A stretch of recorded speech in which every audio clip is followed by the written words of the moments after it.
भाभी भाभी कहाँ हो? एकदम हीरोइन जैसी दिख रही है। लेकिन भैया कहाँ है? यहाँ हो ना, बोल क्या हुआ?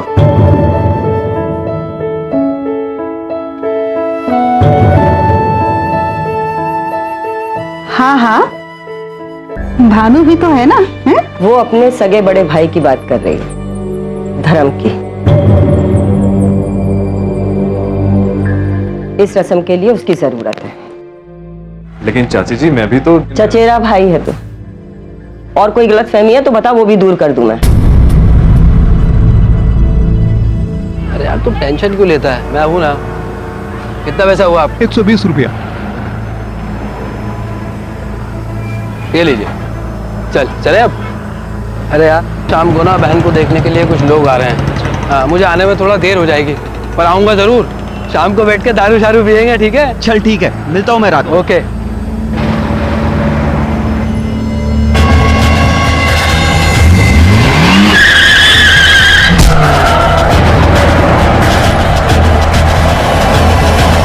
तुम दोनों यहाँ लव्स की तरह क्या खुसुर फुसुर कर रहे हो जाएगी तुम दोनों की भी शादी। जाके बहन की शादी ना, अभी काम करो, चलो जाओ।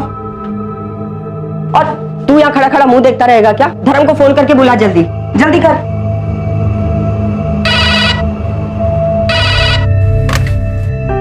हेलो, क्या?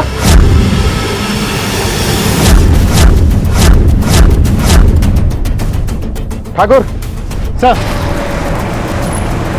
आसपास लोगों से पूछताछ करो, किसने एक्सीडेंट होते हुए देखा। और इसके घर वालों को इन्फॉर्म कर दिया? यस सर, इसका नाम धर्म है। इसके साथ में इसका दोस्त भी था, उसने एक्सीडेंट होते हुए देखा, तो घर वालों को ऑलरेडी इन्फॉर्म कर दिया है। ठीक है, फॉरेंसिक वाले और फोटोग्राफर को भी बुलाओ। जी सर। सर हम रोज दोपहर को साथ में दुकान से आते थे, फिर उसी पान वाले की दुकान पर हम लोग कुछ खाया पिया करते थे, फिर वो अपने घर चला जाया करता था, मैं अपने घर चला जाया करता था। सर आज भी धर्म ने मुझसे बातें की, और जैसे ही वो रोड क्रॉस करने लगा, मिलता हूँ मैं रात को। ओके।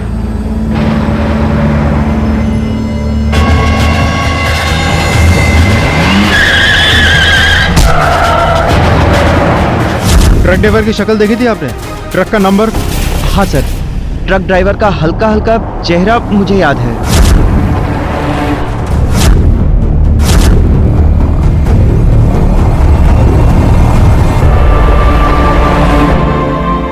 कोई टाल सकता नहीं है पुत्र, जो होना है वो तो।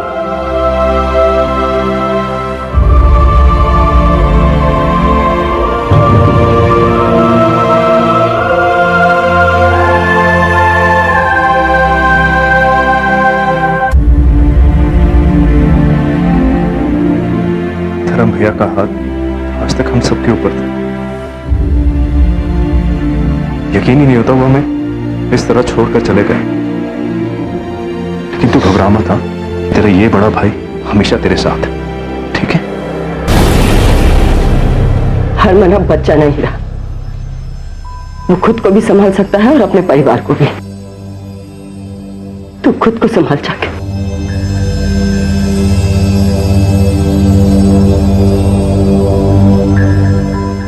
गलती हो सब, रात भर गाड़ी चलाई, एक पल के लिए आग झपकी और एक्सीडेंट हो गया। पब्लिक के डर से नहीं रुका था, उन्होंने लोग मुझे वहीं मार डालते। आंखों में इतनी नींद थी तो कहीं किसी धावे पे सुस्ता लेता। तेरी लापरवाही की वजह से एक आदमी की जान चली गई। Sir, return case. ड्राइवर ने खुद कबूल किया है कि एक्सीडेंट उसकी वजह से हुआ है। ठीक है, चार्जशीट बना के मजिस्ट्रेट के सामने पेश कर दो।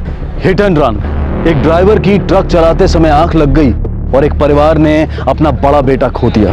घर का आधार स्तंभ चला गया। क्या गुजर रही होगी उसकी मां पर, उसकी पत्नी पर।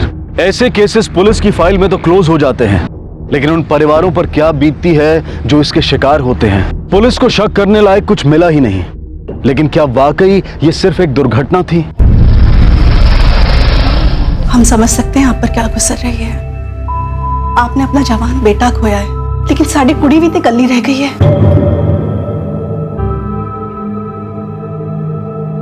आप मधुर की शादी करना चाहते हैं, जरूर कीजिए।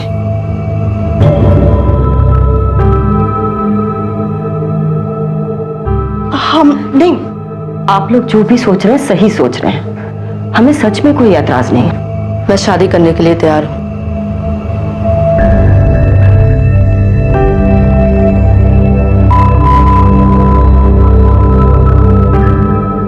लेकिन सिर्फ हरमन के साथ। क्या?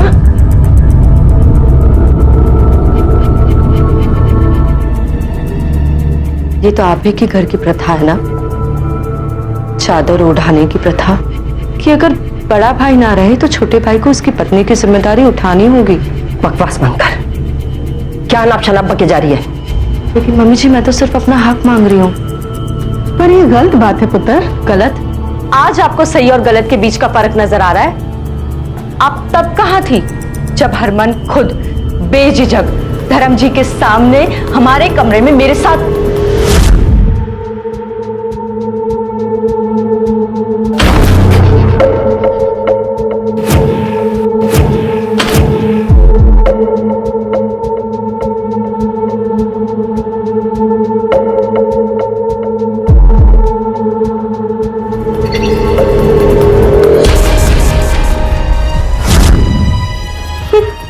चौंक गए जैसे आप कुछ नहीं जानती थी।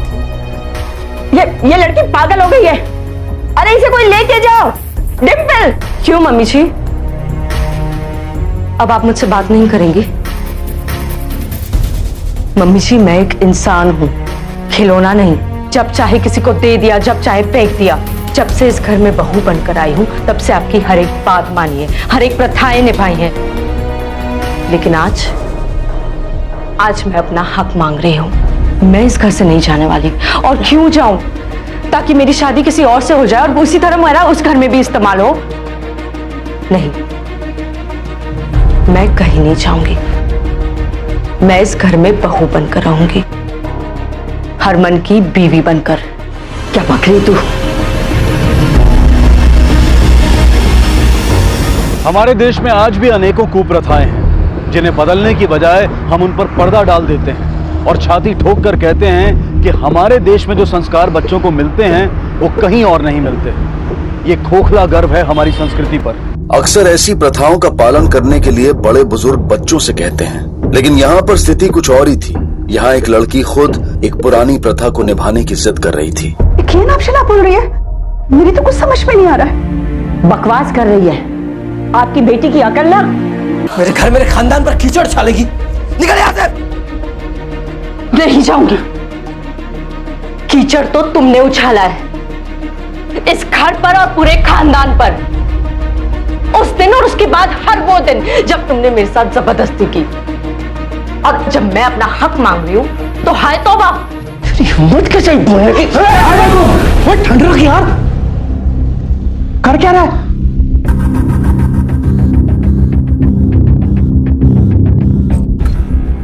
भाभी, ये सब छोड़ो ना। आपको इस घर में शादी करनी है ना? मैं तैयार हूं शादी करने के लिए।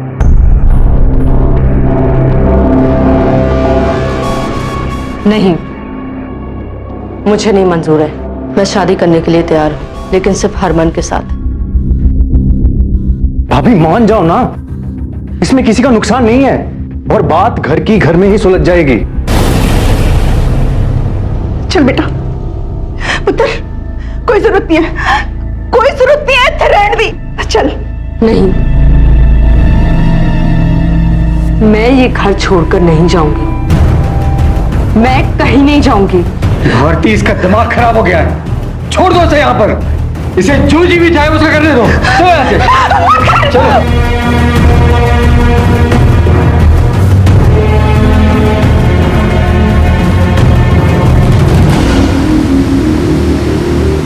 प्रीति, बैठकर बात करते हैं प्लीज।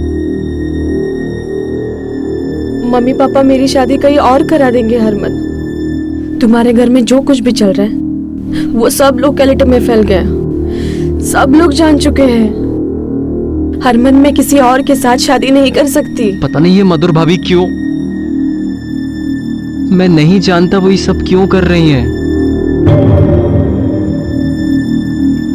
पर एक बात पक्की है, तुम्हारी शादी मुझसे ही होगी, समझी? हम दोनों को कोई अलग नहीं कर सकता, चाहे उसके लिए मुझे कुछ भी करना पड़े। मैं करूंगा, क्या हुआ प्रीति? देखा हरमन, वो हम पे छिपकर नजर रखती है, हमारी बातें सुनती है। इस बार नहीं छोड़ूंगा इसे, नहीं छोड़ूंगा।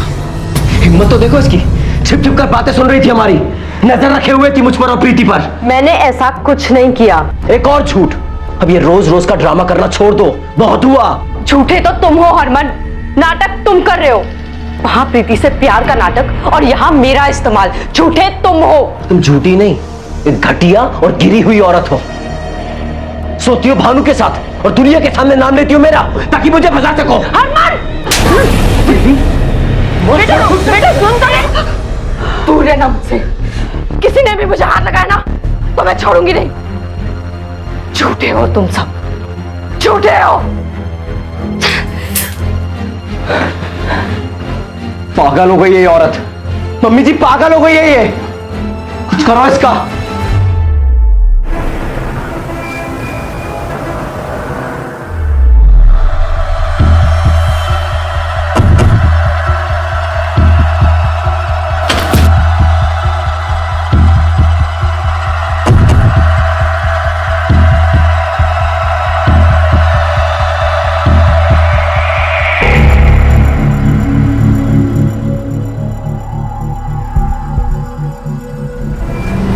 सर, कोई मुझे मारने की कोशिश कर रहा है, मुझ पर हमला किया है।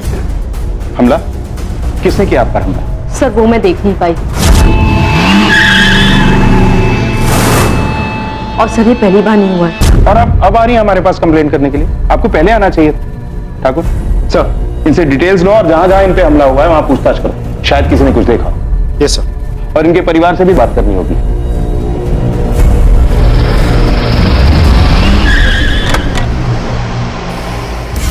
जी हमें भी कुछ समझ में नहीं आ रहा है, हमें भी नहीं पता वाकई में कि क्या हुआ है। देखिए ये पहली बार नहीं, इससे पहले भी इन पर 2 बार जानलेवा हमला हो चुका है। हाँ ये कह रही है ऐसा, लेकिन कितना सच है? अच्छा, आप में से कोई भी इनके साथ पुलिस स्टेशन में रिपोर्ट लिखाने क्यों नहीं आया? अरे क्यों है सर, हमारा दिमाग ठिकाने पर है, इसकी तरह नहीं।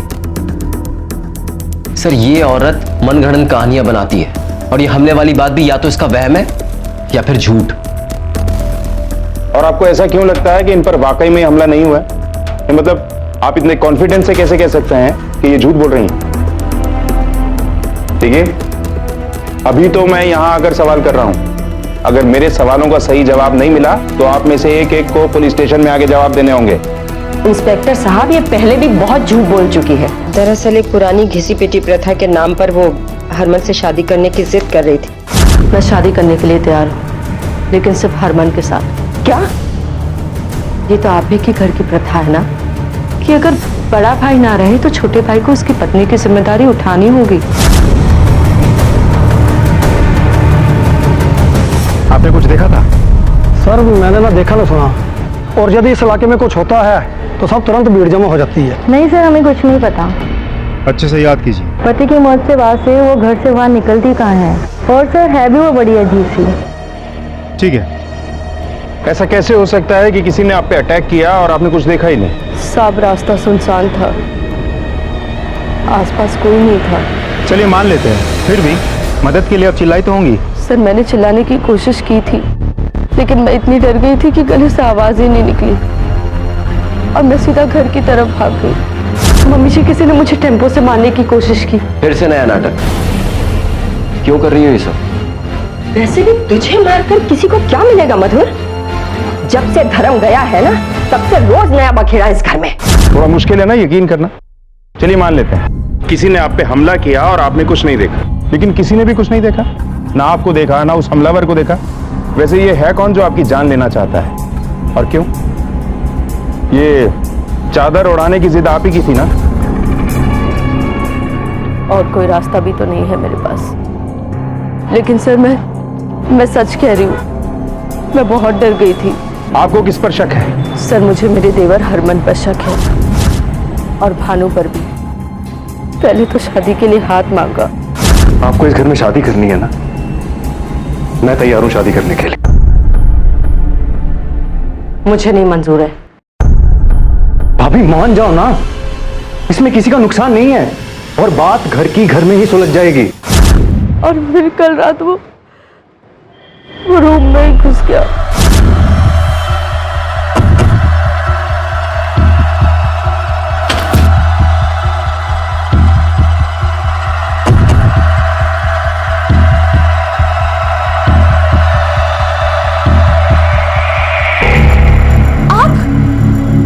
आप यहाँ क्या कर रहे हैं?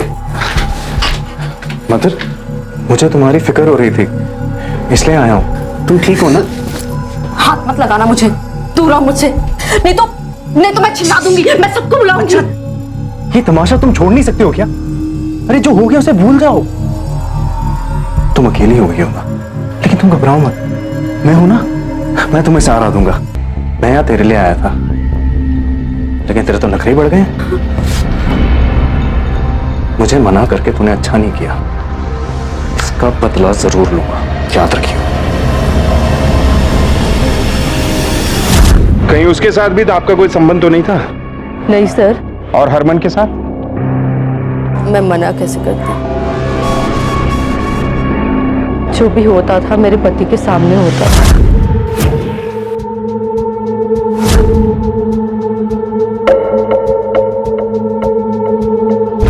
फिर भी आपने कभी किसी के खिलाफ रेप की एफआईआर दर्ज नहीं की।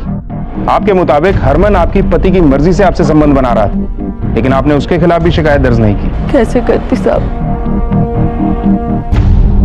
घर में सब जानते थे। पति के मरने के बाद तो कर सकती थी। चादर उसी से ओढ़नी है, तो शिकायत कैसे करती? देखिए, अगर आपको ऐसा लगता है कि आपको आपके ससुराल के सदस्यों से ही अपनी जान का खतरा है, तो आपको यहां नहीं रहना चाहिए, क्योंकि पुलिस घर के अंदर प्रोटेक्शन नहीं दे सकती। नहीं सर, ये लोग यही चाहते हैं, लेकिन मैं कहीं नहीं जाऊंगी। मैं अपना हक लेकर रहूंगी। फिलहाल आप अंदर जाइए। मधुर पर भरोसा करें तो उसे ऐसा लगता है कि उसके ससुराल में कोई ऐसा है जिससे उसे अपनी जान को खतरा है। सर, बड़ी अजीब बात है। मधुर के मुताबिक उसके ससुराल में उस पर अत्याचार हुआ है, लेकिन फिर भी वो ये घर छोड़ के जाना नहीं चाहती। सर, जिस इंसान ने उस पर अत्याचार किया, जबरदस्ती की, उसी से चादर ओढ़ने की जिद पर अड़ी हुई है। हो सकता है कि मधुर झूठ बोल रही है, लेकिन फिर भी हमें इसके ससुराल के हर एक आदमी से एक बार फिर से पूछताछ करनी होगी और साथ ही मधुर पर नजर भी रखनी होगी। देखिए, घबराने की कोई बात नहीं है। प्रेगनेंसी के 2 महीने हो चुके हैं। मैं कुछ दवाइयाँ लिख देती हूँ, आप ले लीजिए।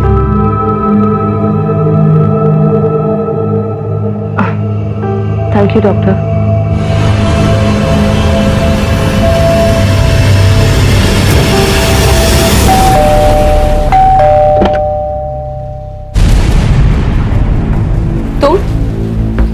तुम यहाँ क्या कर रही हो? तुम्हारी हिम्मत कैसे हुई यहाँ आने की? प्रीति, मैं तुम्हें बताने आई हूँ कि मैं प्रेग्नेंट हूँ और होने वाला बच्चा हरमन का भी हो सकता है, इसलिए प्लीज हरमन से अपना रिश्ता तोड़ दो। तुम झूठ बोल रही हो और सबसे पहले तुम ये अपना ड्रामा बंद करो, ताकि मैं और हरमन चैन से जी सके। और ये बच्चा हरमन का हो ही नहीं सकता। हरमन ने मुझे सब कुछ बताया कि किस तरह तुम उसके ऊपर नजर रखती थी। अरे कितनी घटिया औरत हो तुम। भाभी और देवर के रिश्ते को इतना नीचे गिरा दिया। अच्छी पट्टी पढ़ाई है उसने तुम्हें, लेकिन मुझे ये समझ नहीं आ रहा कि तुम उस पर यकीन कैसे कर सकती हो। वो तुम्हें बेवकूफ बना रहा है प्रीति। बेवकूफ तुम हो जो ये सोच रही हो कि लोग तुम्हारी झूठी कहानियों पे यकीन कर लेंगे। मैं आखिरी बार बोल, हमें अकेला छोड़ दो, वरना तुम्हें हरमन के रास्ते से दूर करने के लिए मैं किस हद तक जा सकती हूँ ये तुम सोच भी नहीं सकते।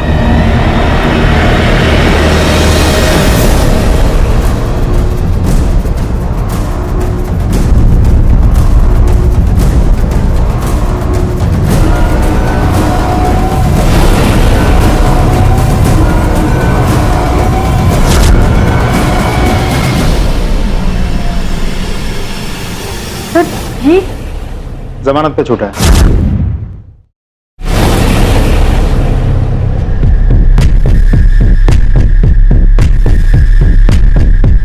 मैंने कहा था ना, कोई नई कहानी लेकर आएगी। देखा? ये कहानी नहीं है मम्मी जी, मैंने खुद अपनी आंखों से देखा है। वो ड्राइवर धर्म जी को मारने के पैसे ले रहा था। उनकी मौत कोई एक्सीडेंट नहीं है, उन्हें मारा गया है, मरवाया गया है।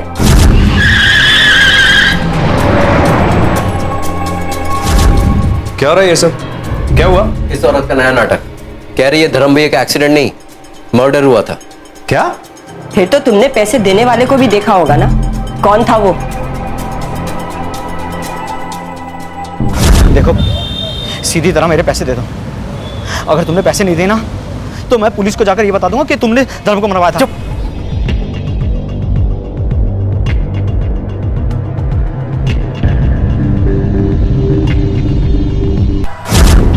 क्या क्या बोल रही हैं आप ये? मेरा भानु अपने ही भाई को मरवाएगा? अरे धक्के मार के निकालो बाहर इसे। घर तोड़ना चाहती है हमारा। पहले पति को खा गई, अब हमारे ऊपर उंगली उठा रही हो। अरे माँ, सनकी हो गई है औरत। आप लोग मेरा यकीन मानिए, मैंने खुद इसे उस ड्राइवर को पैसे देते हुए देखा है। मैं सच बोल रही हूँ। पर सच क्या था और कौन सच बोल रहा था? मधुर, भानु या फिर हरमन? सच की कई परतें खुलनी थी। फोन रिकॉर्ड्स ने एक्सीडेंट की पूरी कहानी खोल दी। तो देर किस बात की? आज ही कुंडली खोल देते हैं इस परिवार की। जी सर।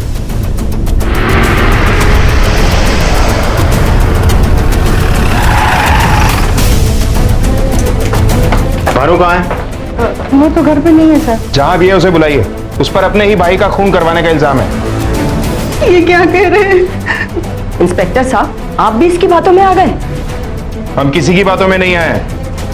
ट्रक ड्राइवर ने खुद बयान दिया है कि भानु ने ही उसे धर्म का खून करने के लिए पैसे दिए थे। झूठ बोलेगा ना तो तेरे कॉल रिकॉर्ड सारी सच्चाई बयान कर देंगे। अब बता, किसने पैसे दिए थे एक्सीडेंट करवाने के लिए? भानु से 5 लाख रुपए तय हुए थे। हमको पता था एक्सीडेंट केस है, जमानत मिल ही जाएगी और फिर पैसे देकर केस को रफा दफा कर देंगे। हमारे पास सबूत भी है। बताइए, कहाँ है भानु? देखिए, आप में से किसी ने भी अगर उसे छुपाने की कोशिश की तो तहकीकात में बाधा डालने के जुर्म में आप सबको अंदर कर देंगे। शायद गोडाउन में होगा, वही रहता है।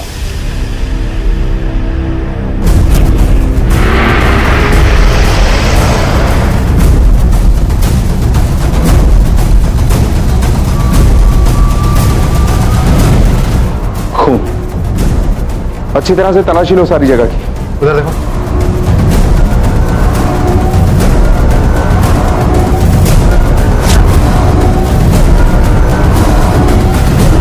यहाँ के हर कोने की तलाशी लो, सारे सबूत इकट्ठा करो। एक एक्सीडेंट से शुरू हुआ केस अब एक मर्डर केस बन चुका था।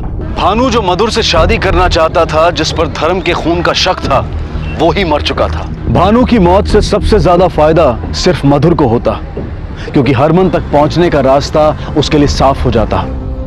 मौत इवनिंग में 5 से 7 के बीच हुई है। कैंची से वार किया गया है। कुर्सी पर ब्लड स्पॉट्स थे, मतलब किसी ने वार तब किया जब वो कुर्सी पर बैठा था। मगर लाश हमें कुर्सी पर नहीं मिली, थोड़ी दूर मिली। मतलब कोई उसे घसीट के वहां तक ले गया, या ये खुद किसी तरह से वहां तक पहुंचा और ढेर हो गया। हत्या कैंची से हुई, जो किसी भी घर में आसानी से मिल जाती है। हो ना हो, ये हत्या इस परिवार से ही जुड़ी हुई है। धर्म को, अपने बड़े भाई को तो पूछता था मेरा बेटा, उसे मारने की तो सोच भी नहीं सकती, फिर भी मधुर ने इल्जाम लगाया। अब तक तो आपको ये पता चल ही गया होगा कि भानु की मौत से सबसे ज्यादा फायदा किसको होने वाला था। हम आपके मुंह से सुनना चाहते हैं। सर, मधुर और कौन हो सकता है, क्योंकि वही थी जो उस वक्त घर से बाहर थी। मेरी तो अपनी जान को खतरा है, मैं क्या किसी और को। और वैसे भी मैंने फैसला कर लिया था कि मैं शादी करूंगी तो हरमन से। फिर भानु जो भी चाहे, वो मेरी मर्जी के बिना मुझसे शादी नहीं कर सकता था। धर्म को भानु नहीं मरवाया था, इसमें कोई शक नहीं है। क्यों? क्योंकि उस ड्राइवर ने कहा। अरे मधुर ने ही उस ड्राइवर से झूठ बुलवाया होगा भानु को फंसाने के लिए। उसे रास्ते से हटाने के लिए मुझे उसे मारने की जरूरत नहीं थी। लेकिन तुम बदला भी तो ले सकती हो, अपने पति की मौत का बदला। अगर अब बात चली है तो मैं आपको एक बात बता दूं, भानु की नजर मेरी जायदाद पर थी, इसी में मुझे गुस्सा आता था। क्योंकि मेरा भानु अपना फर्ज समझकर उससे शादी करनी चाहिए, लेकिन मेरे बेटे की यही शराफत उसकी मौत बन गई। काश भानु मेरे हाथ से ही मरता। उस दिन कहाँ थी आप? 5 से 7 के बीच? सर, मैं अपनी मंगेतर प्रीति के साथ था, आप चाहे तो उससे पूछ सकते हैं। मेरी तबीयत खराब थी, मुझे चक्कर आते थे, इसीलिए अपने कमरे में ही रहती थी। सबने मेरा बहुत ख्याल रखा, सिवाय एक की। कौन? मधुर, वही नहीं थी घर पर। मेरी तबीयत खराब थी, इसलिए मैं डॉक्टर के पास गई थी। तो समझ में नहीं आ रहा झूठ कौन बोल रहा है, मधुर या उसके ससुराल वाले? मधुर के पास मोटिव तो है, लेकिन वो उस टाइम घर पर नहीं थी। उस दौरान हमारे कांस्टेबल ने उसे डॉक्टर की क्लिनिक से निकलते हुए देखा था। उसने किसी से मदद ली होगी? लगता नहीं। सर, ये मधुर कहीं एक्टिंग तो नहीं कर रही है बेचारी का? एक बेचारी औरत इतनी जिद्दी हो सकती है? हो भी सकता है। उस प्रीति से बात हुई? जी सर, प्रीति ने कहा कि हरमन उसके साथ ही था। शायद दोनों मिले हुए, दोनों ही झूठ बोल रहे होंगे। शक तो सिमर और डिंपल पर भी जाता है। दोनों के पास वजह थी। मां को बेटे से बहुत प्यार था, हो सकता है वो उसकी मौत का बदला लेना चाहती हो। और दूसरी तरफ डिंपल को भी अपने भाई से बेहद लगाव था। आखिर पुलिस को मधुर पर विश्वास होने लगा, लेकिन अब भी इस बात का कोई ठोस सबूत नहीं था कि भानु की मौत में उसका हाथ ही ना हो। प्रीतो रिलैक्स, प्रीतो मेरी बात तो सुन। देखो हरमन, जब तक ये मधुर हमारे रास्ते से हट नहीं जाती ना, तब तक कुछ सही नहीं होगा। तो ठीक है ना, उसे रास्ते से ही हटा दूंगा वंस एंड फॉर ऑल, तब तो सब ठीक हो जाएगा ना। प्रीतो मैं तुझे बाद में फोन करता हूँ। क्या करेगा तू? कैसे रास्ते से हटाएगा मधुर को? मार देगा, खून करेगा तू? हाँ करूंगा, जरूरत पड़ी तो करूंगा। जीना हराम कर दिया उसने मेरा। अरे उसे मारकर तुझे क्या मिलेगा? जेल चला जाएगा। सारी की सारी जिंदगी सामने पड़ी है, पूरी बर्बाद हो जाएगी। देख पुत्र, बड़े बेटे को मैं खो चुकी हूं, दूसरे को खोना नहीं चाहती। और मैं प्रीतो को नहीं खोना चाहता। आप समझ क्यों नहीं रही हो माँ? 2 टके की मधुर को मारूंगा तो कम से कम प्रीतो के साथ जी तो पाऊंगा। अब मैं नहीं रुकने वाला। अरे पुत्र, पुत्र, पुत्र, पुत्र, मेरी बात तो सुन पुत्र।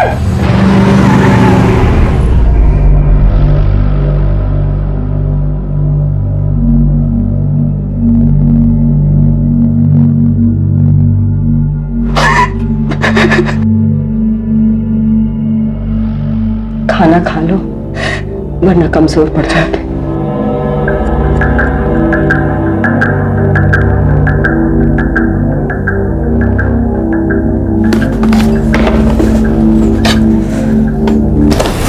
पास भी मत आना। हिम्मत तो देखो इसकी, हमारी लाइफ बर्बाद कर दी, हमारे पूरे परिवार की बदनामी कर दी, और हमारे साथ खाना खाना चाहती हो? तुम्हारी वजह से ना कोई मुझसे शादी नहीं करेगा, समझी तुम? I hate you. मम्मी, मुझे ना इसके आसपास भी नहीं रहना है। रुको बेटा, इसकी वजह से हम अपना मूड खराब क्यों करें? चलो हम लोग कहीं बाहर चल के खाना खाते हैं।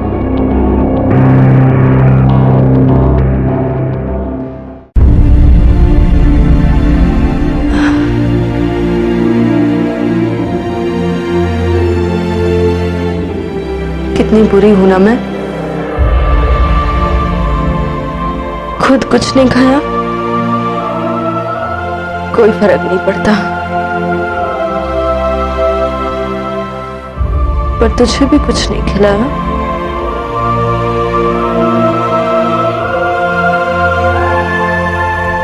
तुझे तो खाना ही होगा।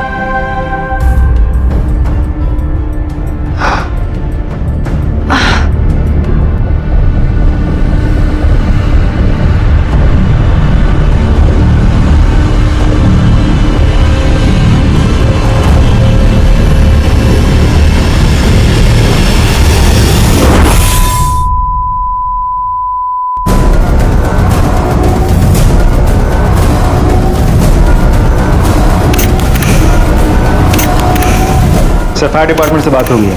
उन्होंने कंफर्म किया कि गैस सिलेंडर एक्सप्लोजन है। शाम तक ऑफिशियल रिपोर्ट आ जाएगी। मधुर सच बोल रही थी। उसके परिवार में ही कोई था जो उसकी जान लेना चाहता था। पोस्टमार्टम रिपोर्ट के मुताबिक वो प्रेग्नेंट थी और उसने 4-5 नींद की गोलियां खाई। अगर वो नींद की गोलियां खाकर ही जान देना चाहती थी तो ज्यादा गोलियां लेती, गैस क्यों ऑन रखती? कोई नींद की गोलियां खाकर ब्लास्ट का इंतजाम क्यों करेगा? यह मौत भी कोई एक्सीडेंट नहीं है। मधुर घर छोड़ना नहीं चाहती थी और हम उसे घर में पुलिस प्रोटेक्शन नहीं दे सकते। ये बात हमने उसे समझाई भी थी, लेकिन उसने नहीं सुनी। घर के ही किसी ने उसकी मौत का इंतजाम किया। मधुर प्रेग्नेंट थी। ठाकुर, इसके बच्चे का डीएनए टेस्ट करवाओ। आखिर पता तो चले कि यह बच्चा किसका था, उसके पति का, उसके देवर का, या उसके पति के चचेरे भाई भानु का। डीएनए टेस्ट से अब मधुर की सच्चाई पता चलेगी। मैंने तुमसे कहा था ना, मधुर को यहाँ से लेकर चलते हैं। ले जाते तो अच्छा था, आपकी बेटी ना कोई दूध की धुली हुई नहीं थी, बाजारू औरतों से भी ज्यादा गिरी हुई थी। पहले उसने भानु को अपने जाल में फंसाया, उससे संबंध बनाए और उसके बाद उसका खून करना। उसके बाद हरमन को फंसाने की कोशिश की और जब ऐसा नहीं हुआ तो अपनी जान ले ली उसने। कम से कम जीते जी नहीं तो मर के खानदान का सत्यानाश कर। अपनी बकवास बंद कर, छोड़ो नहीं तुझे। खबरदार, जो हाथ लगाया तो देखा माँ बाप को सच्चाई कितनी कड़वी लगी। एक मिनट, क्या हो रहा है ये सब? बंद कीजिए और चलिए हमारे साथ थाने। ले चलो इसे। अरे ये क्या जबरदस्ती है? जबरदस्ती अभी तक शुरू नहीं हुई है, अगर जरूरत पड़ी तो वो भी करेंगे। चलो आप भी चलिए। अरे लेकिन मैंने क्या किया? मैं तो इस फैमिली का हिस्सा भी नहीं हूँ। हमें सब पता है, आपको भी चलना होगा। चलिए आप लोग, लेकर आओ। तो ना तुम अपने भाभी के साथ सोते थे, ना तुम्हारा कोई गलत रिश्ता था। सर वो औरत झूठ बोल रही थी। उसकी कोख में जो बच्चा था उसका डीएनए तेरे डीएनए से मैच करता है।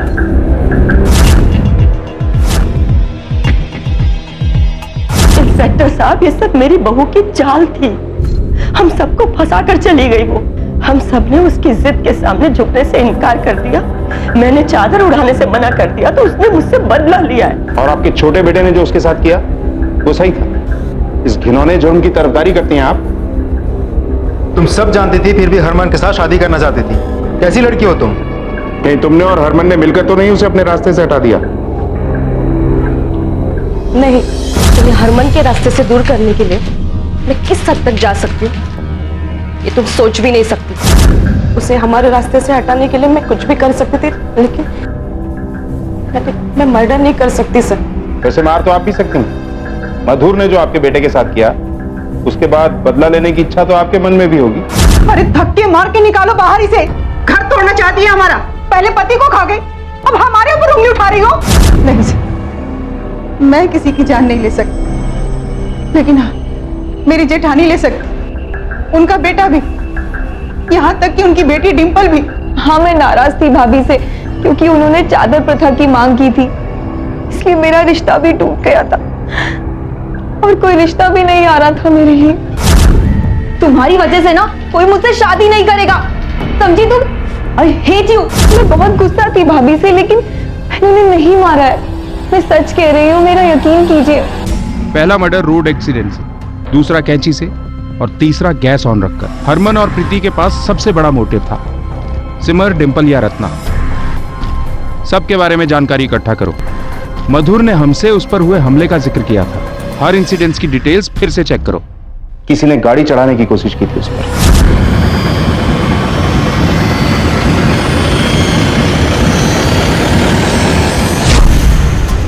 सर, सिर्फ इतनी जानकारी मिली है कि एक छोटा सा टेम्पो था, नंबर था DL04। इससे ज्यादा तो कुछ पता नहीं चला। एक और बात सर, ये दूसरी बार किसी ने उसके गला दबाने की कोशिश की थी। सर, ये हमला कोई पुरुष ही कर सकता है। हो सकता है यह हमला उस भानु ने किया हो, या फिर इन तीनों औरतों ने किसी आदमी की मदद ली हो। प्रीति और हरमन, पता करो हमले के वक्त ये लोग कहां थे। कोई तो ऐसी कड़ी है जो हमारे हाथ नहीं लगती।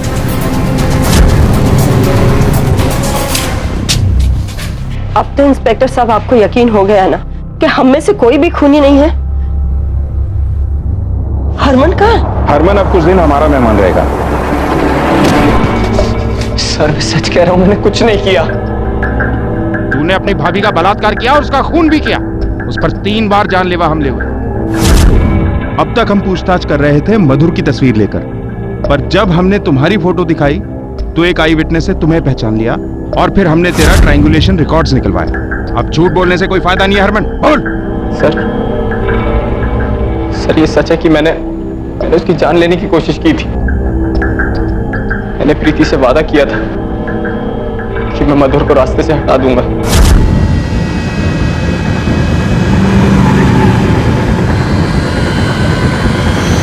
पर वो हर बार बच गई। एक रात पहले भी मैंने उसको मारने की प्लानिंग की थी। कैसे रास्ते से हटाएगा मधुर को? मार देगा, खून करेगा तू? हाँ करूंगा, जरूरत पड़ी तो करूंगा। देख पुत्र, बड़े बेटे को मैं खो चुकी हूँ, दूसरे को खोना नहीं चाहती। और मैं प्रीतों को नहीं खोना चाहता। आप समझ क्यों नहीं रही हो माँ? 2 टके की मधुर को मारूंगा तो कम से कम प्रीतों के साथ जी तो पाऊंगा। पर मैं सच कह रहा हूं सर, मैंने उसको नहीं मारा। मेरी बात पे यकीन कीजिए सर। सर मुझे लगता है हरमन झूठ बोल रहा हो। उसी ने गैस ऑन करके छोड़ दिया होगा। नहीं ठाकुर, जिस तरह के हमलों का जिक्र हरमन ने किया है, इस तरह के हमले एक आदमी ही कर सकता है। कैंची से किसी का खून कर देना या फिर गैस ऑन करके किसी की हत्या करना, ये तरीके उसके नहीं लगते। एक बार को मैं ये मान सकता हूं कि वो मधुर की हत्या कर दे, लेकिन भानु को मार के उसको क्या मिलता? भानु से तो उसको फायदा ही था। भानु मधुर से शादी करके उसका रास्ता क्लियर कर देता। ठाकुर, मुझे लगता है कि किसी एक ने ही भानु और मधुर दोनों की हत्या की है। सर, कोई ऐसा जो दोनों से नफरत करता था? नहीं, हत्या की वजह हमेशा बेइंतहा नफरत नहीं होती, बेइंतहा प्यार भी हो सकता है।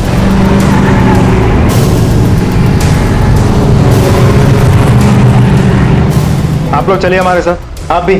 लेकिन इंस्पेक्टर साहब, बेटे को तो पहले ही ले जा चुके हैं, अब किसे ले जाएंगे? अब क्या चाहिए आपको? ये तो आप हमें बताएंगे। अपने बेटे के लिए इतना तो कर ही सकते हैं आप, और आप जानते हैं हम यहां क्यों आए।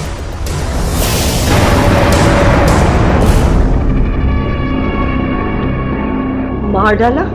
दोनों को मैंने मार डाला। उसने मेरे बेटों की जिंदगी नरक बना दी। और भानु? भानु की नजर मेरी जायदाद पर थी। घबरा मत, तेरा ये बड़ा भाई हमेशा तेरे साथ। हरमन अब बच्चा नहीं रहा, वो खुद को भी संभाल सकता है और अपने परिवार को भी। और उस जायदाद के लिए उसने मेरे बेटे को मारा, तो ये सजा तो उसको मिलनी ही थी। उस दिन जब गुस्से से भानु घर से निकला था तो मैं भी उसके पीछे पीछे गोडाउन गई थी। और फिर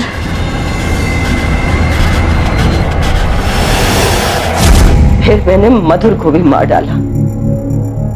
क्या करती? मैं उसे मारना नहीं चाहती थी, वो मेरा बिगाड़ भी क्या सकती थी। लेकिन इंस्पेक्टर साहब, जब मुझे ये पता चला कि मेरा बेटा हरमन उसका खून कर देगा तो ठीक है ना, उसे रास्ते से ही हटा दूंगा वंस एंड फॉर ऑल। तब तो सब ठीक हो जाएगा ना। प्रीतु, मैं तुम्हें बाद में फोन करता हूँ। क्या करेगा तू? 2 टके की मधुर को मारूंगा तो कम से कम प्रीतु के साथ जी तो पाऊंगा।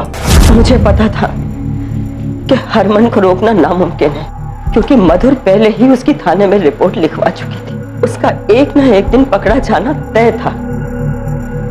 मैं अपने दोनों बेटों को खोना नहीं चाहती थी, इसलिए मैंने मधुर के पानी के जग में नींद की गोलियां मिला दी और फिर मैंने किचन में जाकर गैस को खुला रख दिया, क्योंकि मुझे पता था कि वो किचन में खाना खाने जरूर आएगी। उसके पेट में बच्चा था, मुझे पता था कि वो भूखी नहीं रह पाएगी।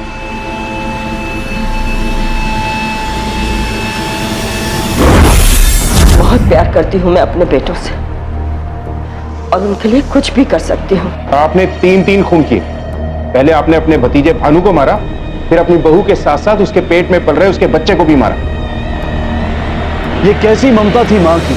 हर मां अपने बच्चों के लिए जान दे सकती है, उनकी बुराइयों पर, उनकी कमियों पर पर्दा डालती है। ये ममता नहीं, अंधा प्यार है। और ऐसे प्यार से ना तो बच्चों का भला होता है और ना ही परिवार का। ये उसकी अंधी ममता ही थी कि हरमन ने गलत राह पर कदम रखे। लेकिन क्या हासिल हुआ ऐसी ममता से, ऐसे प्यार से? आज दोनों माँ और बेटे पुलिस की हिरासत में हैं। हर मसला कानून बनाने से हल नहीं होता है। जरूरत है कि हम आईने के सामने खड़े होकर अपने प्रतिबिंब को देखें, उसकी आलोचना करें, बदलें अपने आप को। शुरुआत हमेशा व्यक्ति से होती है। मैं बदलूंगा तो दुनिया बदलेगी। अब मैं अनूप सोनी आपसे विदा लेता हूं। फिर मुलाकात होगी अगले एपिसोड में जुर्म की एक और कहानी के साथ। तब तक अपना और अपने परिवार का ख्याल रखें और देखते रहें क्राइम पेट्रोल डायल 100। सबक एक को, सीख हम सबको। जय हिंद।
पुत्र, आना पुत्र मेरे पास।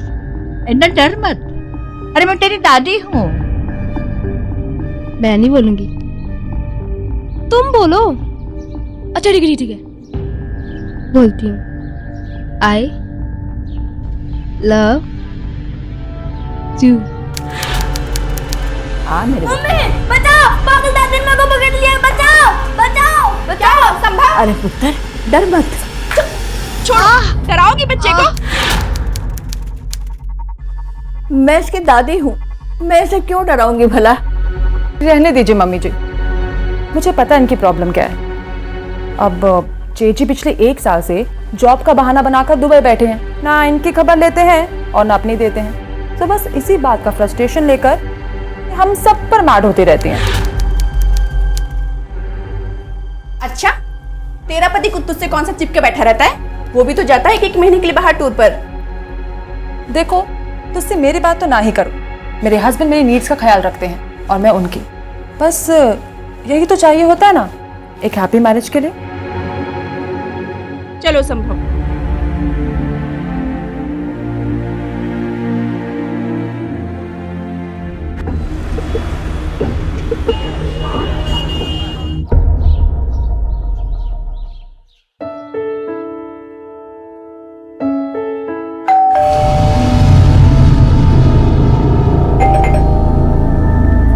हाँ आ रही हूँ।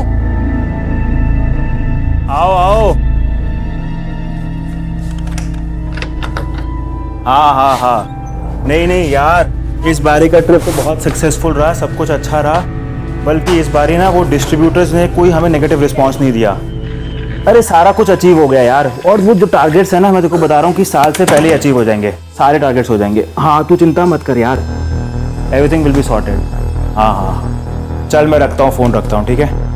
Okay okay okay bye.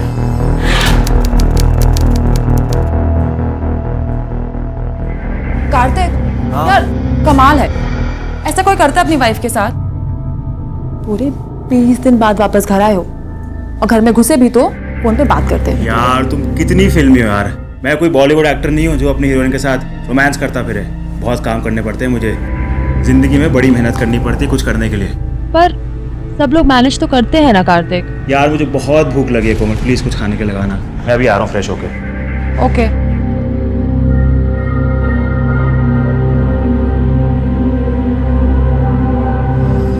आज के दौर में खुशहाल परिवार की तस्वीर में एक जवान जोड़ा होता है और उनके बच्चे। उनके बुजुर्ग या तो उस तस्वीर में होते नहीं, और अगर होते भी हैं तो उस परिवार का हिस्सा लगने की बजाय अनचाहे मेहमान लगते हैं। क्यों होता है ऐसा कि अपने बच्चों की खुशियों को अपनी जिंदगी का उद्देश्य मानकर अपनी पूरी जिंदगी गुजार देने वाले माँ बाप अपने ही बच्चों के लिए इतने गैर जरूरी हो जाते हैं कि उन्हीं की दी हुई जिंदगी में से उनके लिए थोड़ा सा वक्त निकालना भी बच्चों को बहुत भारी पड़ने लगता है। 77 वर्षीय अंबिका खुराना अपने भरे पूरे परिवार के साथ दिल्ली के करोल बाग इलाके में रहती थी। अपने 2 बेटों, 2 बहुओं और एक पोते के साथ उनकी जिंदगी खुशहाल होनी चाहिए थी, लेकिन ऐसा नहीं था। उनके अपनों ने उन्हें उनके अपने ही घर में एक लावारिस की तरह छोड़ रखा था।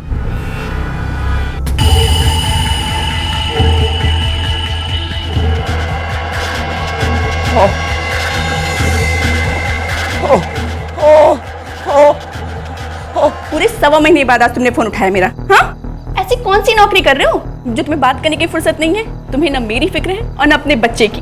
अरे मेरा तो नसीब ही फूट गया तुमसे शादी करके। यहाँ तुम्हारी माँ ने मेरा जीना हराम कर रखा है, और ऊपर से वो कोमल।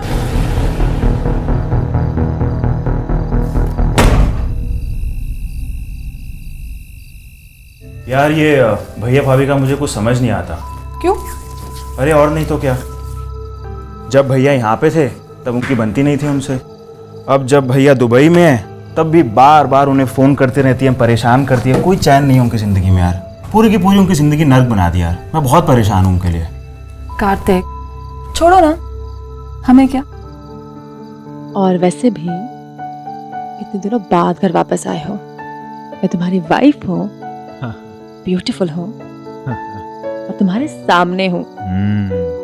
पर नहीं, तुम्हें तो अपने भैया भाभी की पड़ी है। ऐसा क्यों? आई एम सो सॉरी, जो तुम आज सच में बहुत ब्यूटीफुल लग रही हो।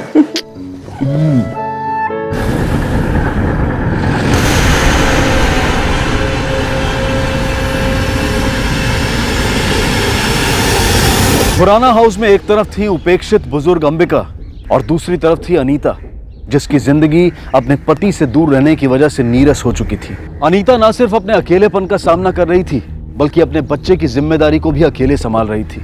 और इस सब की वजह से कड़वाहट उसके मन में लावा बनकर उबल रही थी। कार्तिक और कोमल इस परिवार का हिस्सा होते हुए भी जैसे इसका हिस्सा नहीं थे। कार्तिक अपने काम की जिम्मेदारियों में व्यस्त रहता था, तो कोमल की अपनी एक अलग ही दुनिया थी जिसमें किसी दूसरे के लिए कोई जगह नहीं थी। यानी उपेक्षा, बेरुखी, कड़वाहट और लापरवाही, ये वो कमजोर धागे थे जिनसे इस परिवार के रिश्ते आपस में बंधे हुए थे। और इनमें से किसी को अंदाजा नहीं था कि जब ये धागे टूटेंगे तो रिश्तों के साथ वो और क्या होगा जो बिखर जाएगा।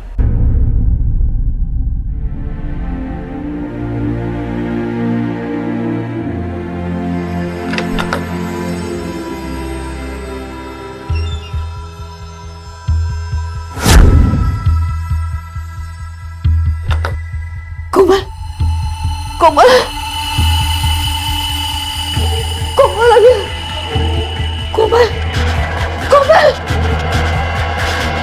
कोमल, कोमल। फिर शुरू हो गई यार। कोमल, कोमल, कोमल। आए मम्मी जी। मम्मी जी,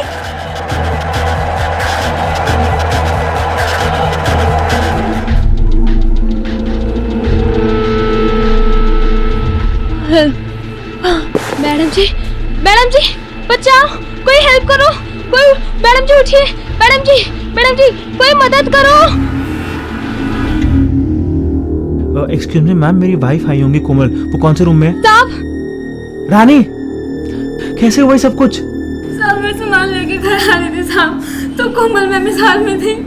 माँ कहाँ है, भाभी कहाँ है? ठीक तो है ना वो दोनों? कुछ हुआ तो नहीं उन्हें? साहब मारी हुई इतने मार दिया साहब।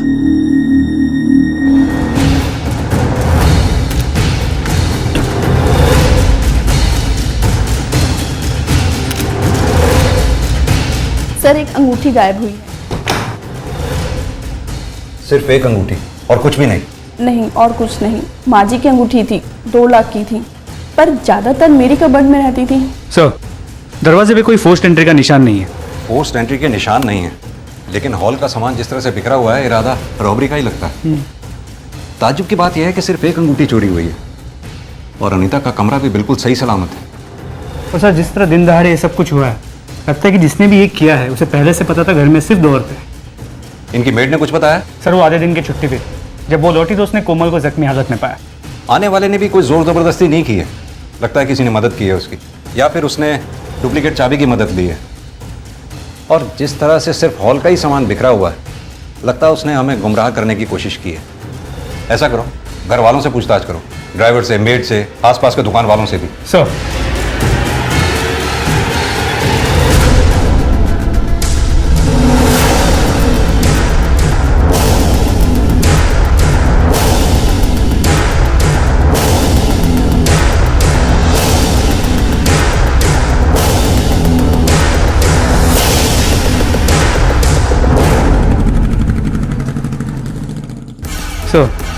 घर के आसपास पूछताछ की, कुछ मिला नहीं। कोमल को होश आया? नहीं सर, अब तक नहीं आया। वहाँ एक कांस्टेबल तैनात किया है उसकी सिक्योरिटी के लिए, उसे होश आते हुए हमें इन्फॉर्म कर रहे। सर मुझे एक बात खटक रही, चोर ने सिर्फ अंबिका जी को क्यों मारा, कोमल को क्यों छोड़ दिया, जबकि वो इस केस की चश्मदीद गवाह है। हो सकता है कोमल ने उस वक्त शोर बहुत मचाया हो, जिस वजह से कातिल को प्लान चेंज करना पड़ा हो। मुझे इस अनीता के रोल पे भी शक है। अपनी सास की बॉडी को देखकर उसके आंख से एक आंसू तक नहीं है, पर अब भी अस्पताल में बेंच पे बैठ के वो गेम खेल रही, जैसा उसका इससे कुछ लेना देना है ही नहीं। शायद सास और बहू में बनती ना हो। खैर ये सब तो हम चेक कर ही लेंगे। फिलहाल उस अंगूठी को ट्रेस करो, चोर उसे बेचने की कोशिश जरूर करेगा। सर अंबिका जी का पोस्टमार्टम रिपोर्ट।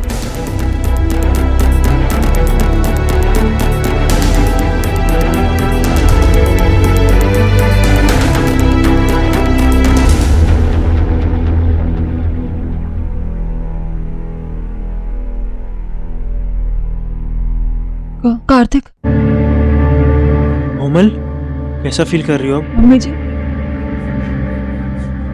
तो कार्तिक मम्मी जी कहाँ है? मम्मी जी नहीं रही।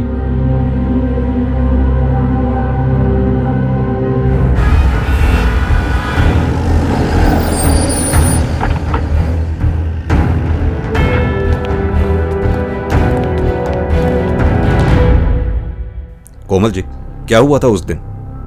जी मैं अपने रूम में थी। आई mummy ji. Mummy ji, mummy जी। इसके बाद क्या हुआ मुझे कुछ याद नहीं। कोमल जी, कुछ भी ऐसी बात जो आपने उस हत्यारे के बारे में नोटिस की हो? मसलन उसका रंग कैसा था, उसका कद कैसा था, कोई शरीर पे चोट का निशान था, कुछ भी? वो एवरेज हाइट का था। उसने चेहरे पे मास्क डाला हुआ था और शायद काले रंग का था। इसके अलावा मुझे और कुछ याद नहीं। एक बात बता दूं आप लोगों को, पोस्टमार्टम की रिपोर्ट में अंबिका जी के शरीर पर चोट के निशान थे, यानी मारपीट के, फिजिकल अब्यूज। और डॉक्टर्स के मुताबिक ये निशान घटना से पहले के हैं। आप लोगों में से किसने मारा था उन्हें?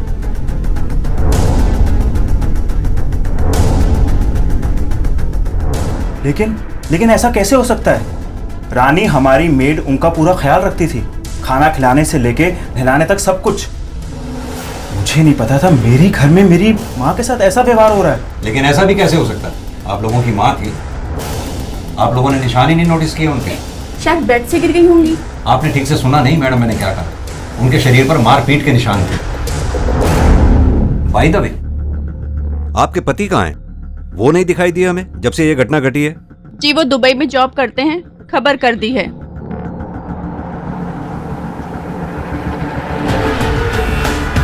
त्यागी, ये जो मेड है रानी, अगर ये अंबिका जी की केयर टेकर थी तो इसे तो निशानों के बारे में पता होना चाहिए था। और हादसे के बाद सबसे पहले घर में वही आई थी।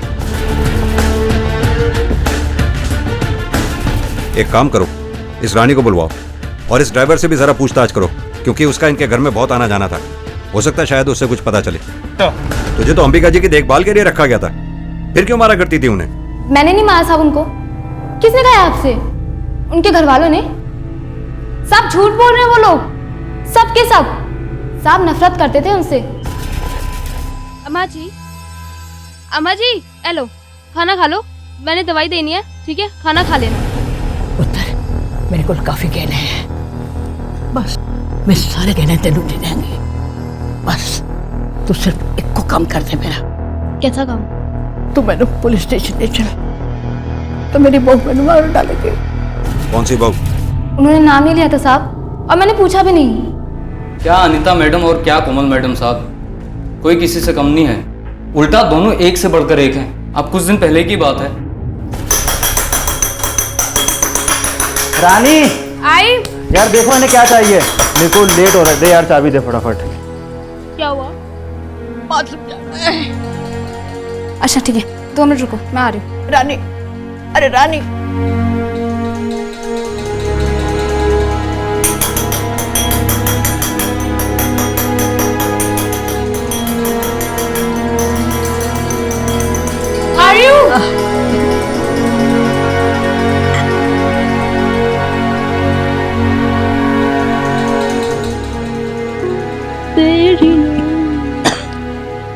चलिए अम्मा जी। ये क्या किया? आ रही थी ना मैं। रानी, वो मेम साहब मैं आ रही थी, पर मेरे आने से पहले ही इन्होंने कर दिया। तुम क्या कर रही थी? सच में मैंने कुछ नहीं किया। आपको तो पता है ना, इनको हर आधे घंटे बाद जाना होता है। मेरी गलती नहीं है मेम साहब। और कुछ काम आता है आपको गन फैलाने के अलावा? रानी, इनका पीने का पानी कम कर दो। 1 गिलास सुबह, 1 गिलास शाम। अच्छा भी जल्दी से साफ करो, बदबू के मेरे सांस भी नहीं लिया जा रहा है। मम्मी जी, आप जेठानी जी की बात का बुरा मत मानना। वो क्या है ना, कल फिर से जेठ जी ने इनका फोन नहीं उठाया, इसलिए बहुत परेशान है। और मैं शॉपिंग पे जा रही हूँ, अगर आपको नई बेडशीट चाहिए तो मैं ले आती हूँ। और तुम क्या देख रहे हो? मेरा बैग पिक करो और चलो। सर, उस घर में आए दिन झगड़े होते रहते थे और उस बेचारी बुढ़िया को अपनी दोनों बहुओं का अत्याचार सहना पड़ता था। अम्मा जी का कितना मन करता था साहब संभव बाबा के साथ खेलने का, लेकिन अनीता मैडम ने समझा रखा था संभव बाबा को कि उनकी दादी पागल है। डराओगी बच्चे को? मैं इसकी दादी हूँ, मैं इसे क्यों डराऊंगी भला? जब घर पर कोई नहीं होता था तो दादी को मारकर खींच निकालती थी अपने। किसी का मल साफ करने में खींच तो होती होगी। झूठ नहीं बोलूंगी साहब, गुस्सा आता था, कभी कभी अम्मा जी पे चिल्ला भी जाती थी, लेकिन साहब उनसे कोई शिकायत नहीं थी मुझे। मेरे पास सबूत है। एक मिनट साहब।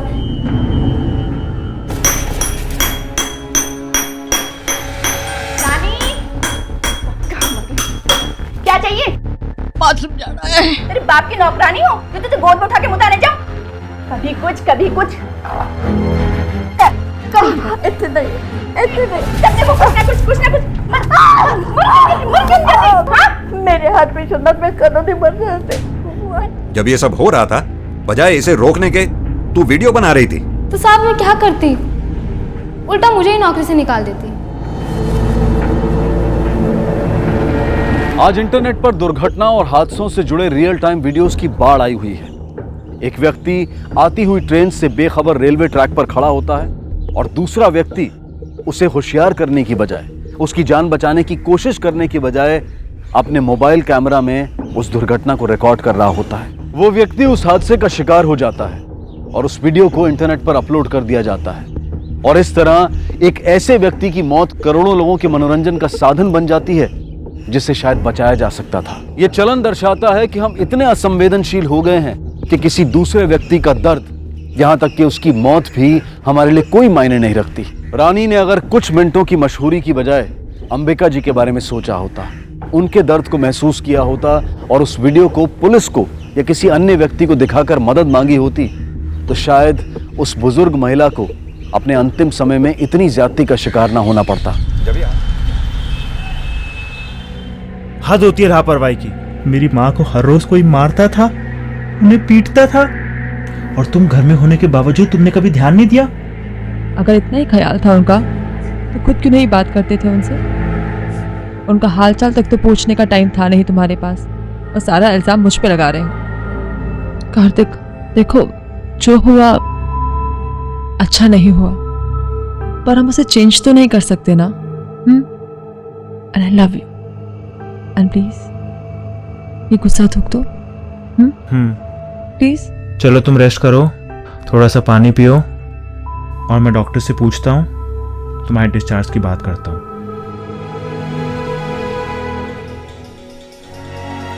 It's all okay. हाँ, तो हम कल तक डिस्चार्ज कर दें उसको। Don't worry. कार्तिक भैया, एक्सक्यूज मी, ये सब क्या हो गया? कुछ पता चला किसने किया ये? नहीं भैया, कोई इन्फॉर्मेशन नहीं है, अभी तो इन्वेस्टिगेशन जारी है, अभी कुछ पता नहीं चला। फ्लाइट नहीं मिली इसलिए देर हो गई आने में मुझको। लाइट नहीं मिली? कोमल कैसी है? ठीक तो है वो अब? उसको ठीक होने में टाइम लगेगा, लेकिन डॉक्टर्स कह रहे हैं कि कल तक डिस्चार्ज मिल जाएगा। चलो भगवान का शुक्र है, तू चिंता मत कर, सब कुछ ठीक हो जाएगा। भैया मुझे कुछ पेपर साइन करने हैं, मैं अभी आता हूँ, अब यहीं रहना। ठीक, चिंता मत कर, मैं हूँ कोमल के पास। अच्छा, कोमल की बहुत फिक्र है तुम्हें? कभी अपनी बीबी की भी फिक्र की? वैसे तो तुम्हारी कंपनी 1 साल से छुट्टी नहीं दे रही थी, आज दे दी?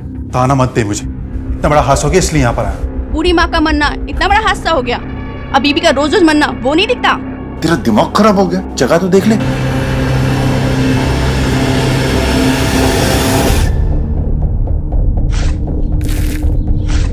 अरे जल्दी जल्दी गड्ढा भरो।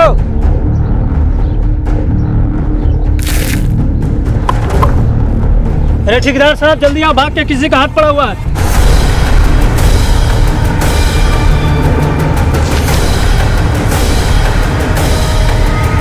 Hello police. क्यों नहीं अच्छे? क्यों अच्छे? जब देखो कुछ ना कुछ। हाँ, मारा था मैंने, आ गया था गुस्सा। घर का सारा काम अकेले करो, ऊपर से अपने बच्चे को अकेले संभालो, ऊपर से वो इतना परेशान करती थी, छूट गया कंट्रोल उस दिन। तो जैसे आप गुस्से में उन्हें मारा करती थी, ऐसे ही गुस्से में मारने का प्लान बना दिया होगा। अरे आपको क्या लगता है सिर्फ मैं अकेली थी जो उनको मारती थी? वो कोमल के दूध की धुली हुई है। मम्मी जी, कोमल। हाँ कोमल, रानी, ये क्या है? वो एक्चुअली रानी नहीं थी ना, तो मैं बैठाकर भूल गई। I am sorry mummy ji. Mummy ji, कोई नहीं आया।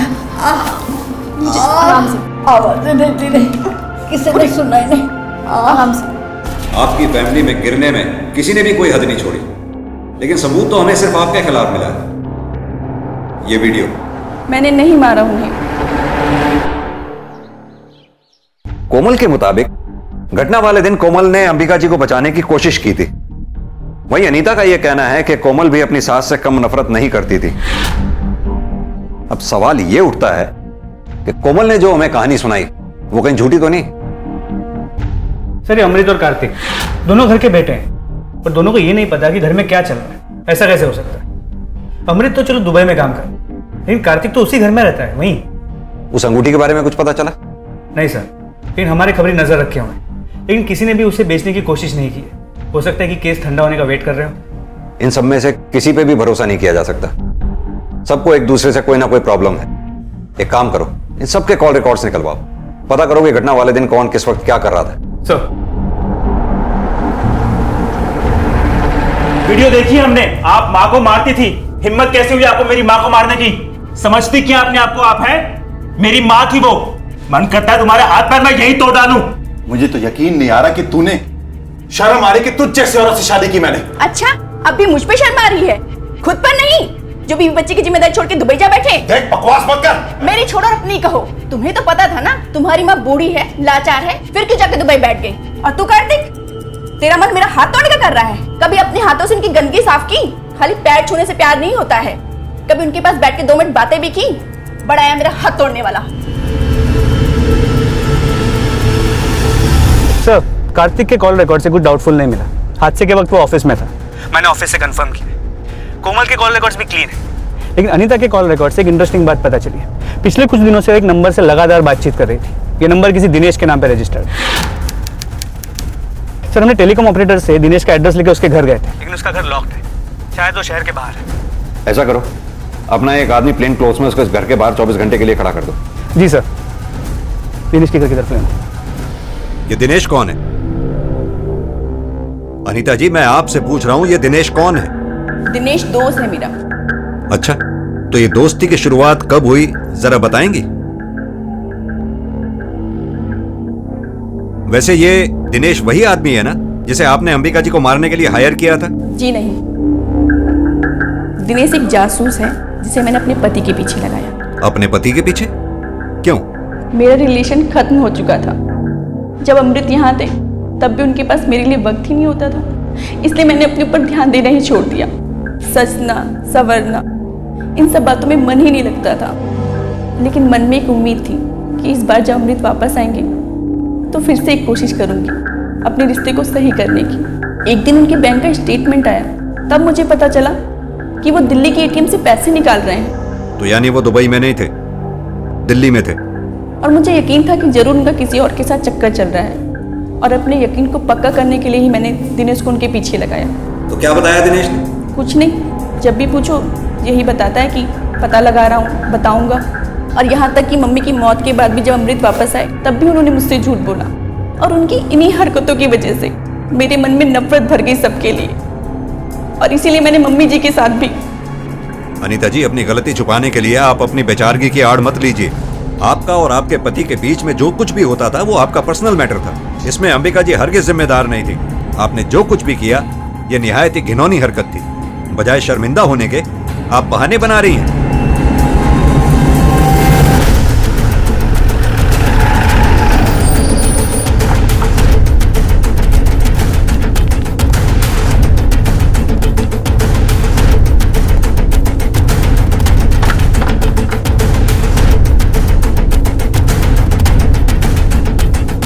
त्यागी सर,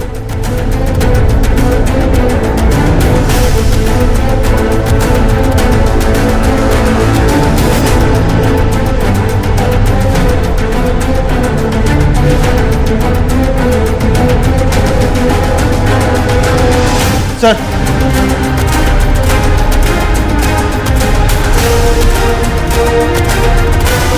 सर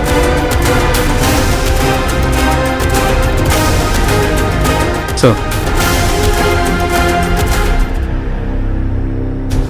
त्यागी इस मांस के टुकड़े को देखकर तो ऐसे ही लगता है कि किसी को बड़ी बेरहमी से मारा गया है। हालांकि सबूत मिटाने की कोशिश की गई है पर कामयाब नहीं हो पाया वो। लगता तो ऐसा ही है सर। कुछ दिनों पहले यमुना किनारे रेत में दबे मेल बॉडी के कुछ पार्ट्स मिले थे, सिर्फ कुछ पार्ट्स थे सर, नहीं थे। तो बॉडी आइडेंटिफाई नहीं हो पाई सर। इस मांस के टुकड़े का डीएनए उस बॉडी के डीएनए से मैच किया जाए? बिल्कुल, गो अहेड सर। ये केस अब एक की बजाय 2 हत्याओं का बन चुका था। एक वृद्ध महिला और एक पुरुष का, जिसकी पूरी लाश भी अभी तक बरामद नहीं हो पाई थी। यह आदमी कौन था, इसे किसने और क्यों मारा था, और इसका अंबिका खुराना की मौत से क्या संबंध था, इसके बारे में अभी तक कुछ भी साफ नहीं हुआ था। लेकिन पुलिस को यकीन हो चुका था कि इस मामले का घर की बड़ी बहू अनीता से कोई ना कोई संबंध जरूर है, जिसे वो छुपाने की कोशिश कर रही थी।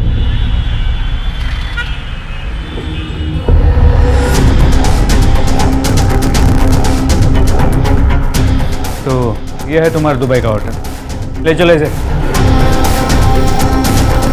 अब तू ये बता कि माजरा है क्या, वो भी डिटेल में। सर, दुबई मुझे सूट नहीं किया, इसलिए मैं वापस लौट आया।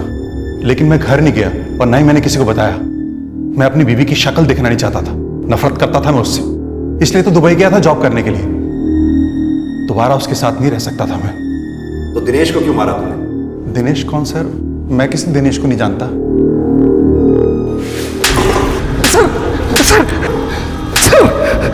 बेवकूफ समझा है हमें? तू क्या समझता है तेरे कॉल रिकॉर्ड्स में हमें दिनेश का नंबर नहीं दिखेगा? देख अमृत, सच सच बता दे वरना मैं तेरी खाल उधेड़ दूंगा। सर, दिनेश खुद से आया था मेरे पास।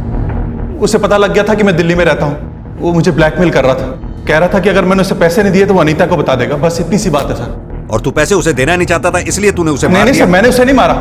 मैं तो पैसे देने को राजी हो गया था, लेकिन वो ही नहीं आया मेरे पास। जिस तरह से अचानक आया उसी तरह से अचानक गायब हो गया। फिलहाल तो तेरे खिलाफ कोई सबूत नहीं है, जा।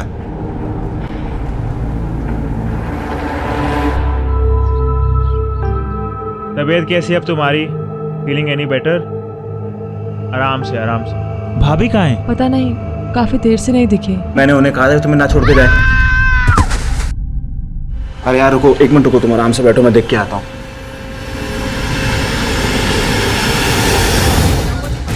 भाभी, भाभी, भाभी जी, ये सर, एम्बुलेंस कुछ ही देर में आ रहा है। हमारे घर में 2 मर्डर हुए हैं, आखिर आप लोग कर क्या रहे हैं? हम तो अपना काम कर रहे हैं मिस्टर कार्तिक। इन सब हादसों के पीछे आप ही की फैमिली में से कोई है। बाय द वे, जब ये हादसा हुआ आप कहाँ थे उस वक्त? मैं और कोमल तो अपने रूम में ही थे, लेकिन हाँ, अमृत भैया काफ़ी देर से गायब हैं। आपको उनसे पूछना चाहिए। सर, इस फैमिली में तो सब एक दूसरे पे ही इल्जाम लगा रहे हैं। अपने आदमी प्लेन क्लोथ्समैन के पीछे लगा दो, कोई ना कोई कहीं ना कहीं गलती जरूर करेगा। सर, गायब मतलब? आप कहना क्या चाहते हैं? देखिए, मैं घर से बाहर किसी काम से गया था, और वो जो भी हो, जब मैं घर में था ही नहीं तो मार कैसे सकता हूं? मैं तो आपके सामने ही आया था। आई एम श्योर उन्होंने सुसाइड ही किया होगा।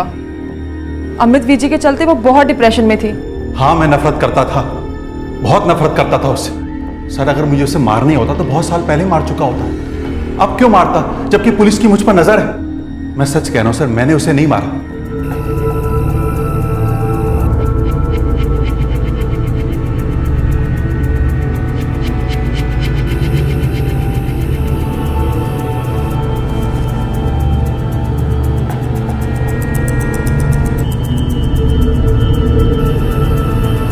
Hello sir.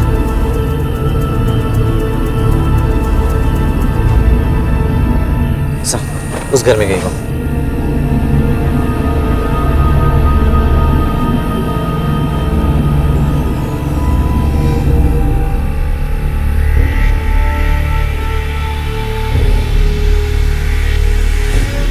यह है कौन?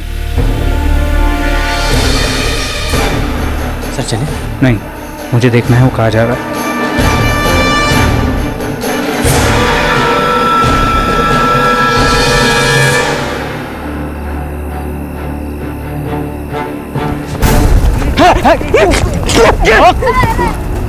बहुत भगा है। बैग मेरे को क्या है? पकड़ो इसे। सर, इसमें एक लाश है।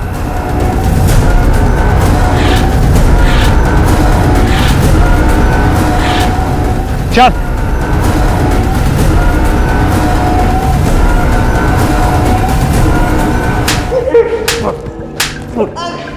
देख, हमें सब पता चल चुका है। तुझे रंगे हाथों पकड़ा है हमने लाश के टुकड़ों के साथ। बच तो तू पाएगा नहीं। तू सच सच बता दे वरना मुफ्त में हड्डियां तोड़वाएगा अपनी। बोल।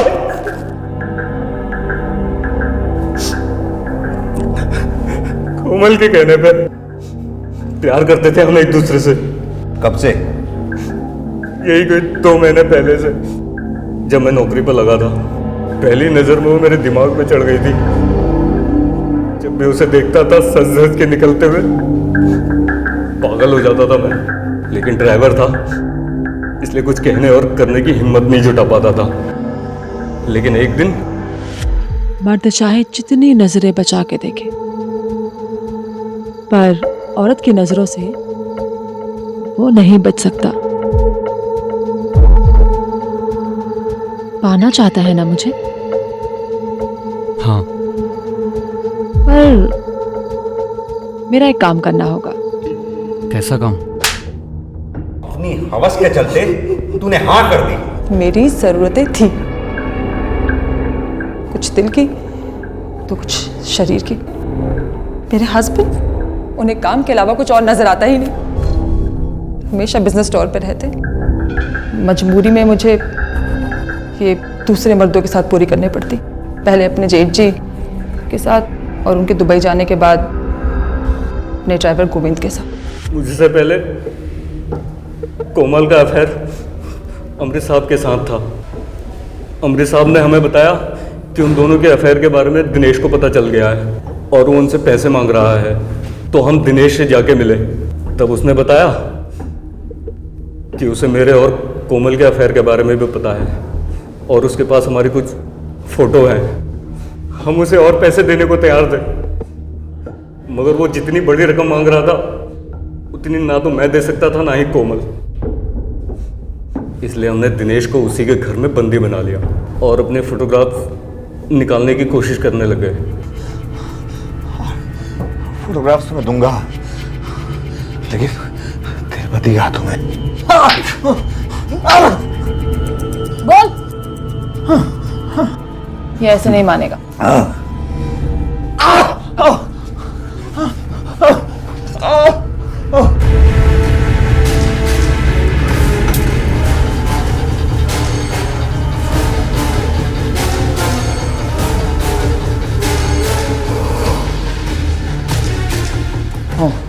कोमल ने वो हालत की उसकी कि बर्दाश्त नहीं कर पाया वो। अब तू बोलो। उसने हमें वो सारी फोटोग्राफ्स वापस दे दी, लेकिन अगर हम उसे ऐसे छोड़ देते तो पक्की बात थी सर, वो सबको बता देता। इसलिए मार डाला हमने उसको। और अनीता को मुझे क्यों मारा? फोटोग्राफ्स तो तुम्हें मिल गए थे। क्योंकि जो फोटो में था वो उसने अपनी आंखों से देख लिया था। मैं अनीता मैडम के हाथ पैर जोड़ के उनको टेरेस पे ले गया साहब। बहुत मनाने की कोशिश की उनको कि अपना मुंह बंद रखे, मगर वो नहीं मानी। मैं तो कब से मौका ढूंढ रही थी उस चुड़ैल को सबक सिखाने का। अब इस मोहल्ले वाले के सामने चिल्ला चिल्ला के बताऊंगी कितनी बड़ी सती सावित्री है वो। मैं माफ करो ना। छोड़ो मुझे प्लीज। छोड़ो मुझे। मेरे पास कोई और चारा नहीं था साहब। अंबिका जी को किसने मारा था, तूने या कोमल ने? और क्यों? तुम्हारे क्राइम पार्टनर गोविंद ने अपना मुंह खोल दिया। अब तुम मुझे बताओ कि तुम दोनों ने मिलकर अंबिका जी को क्यों मारा? बोलो। क्योंकि उन्हें मेरे और जेठ जी के बारे में पता चल चुका था और उसके बाद गोविंद के बारे में भी। पैसे प्लीज ना किस। अब मुझे जाग जाएंगे। अरे बुढ़िया सोई है, दे दो ना। जाओ।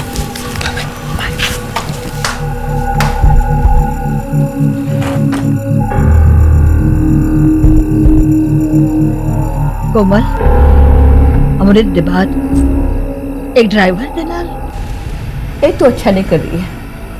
तो बता दोगे अपने बेटे को? बताना होता तो अमृत के वक्त से बता देती, और मैं अपने पुत्र का कार नहीं तोड़ना चाहती। मैंने कई बार सोचा कि जब वो किसी को कुछ बताने वाली नहीं है तो मुझे क्या फर्क पड़ता है, पर नहीं, मुझे फर्क पड़ता था। उनकी वो टक टक की आवाज, जब भी वो आवाज करती मुझे लगता वो मेरा मजाक उड़ा रही। तो बस मैंने फैसला कर लिया।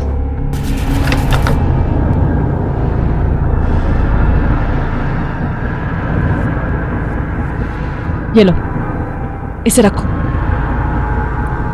और मुझे मारो। कोमल, मैं तुम्हें कैसे मार सकता हूँ? मुझे मारो वरना सबका शक मुझ पे जाएगा। मार थोड़ी जाऊंगी मैं। लो मारो। एक बूढ़ी औरत जो लाचार थी, बीमार थी, जिसे तुम सब ने इग्नोर कर दिया, वो टक टक तुम्हें डिस्टर्ब करने के लिए नहीं करती थी। वो आवाज इसलिए करती थी कि कोई उसके पास बैठे, 2 पल बात करे उससे। लेकिन तुम सबको इतना भी समझ में नहीं आया। अब आएगा जब तुम अकेली जेल की 4 दीवारी में सड़ोगी और तुमसे कोई अपना बात करने वाला नहीं होगा, तब समझ में आएगा।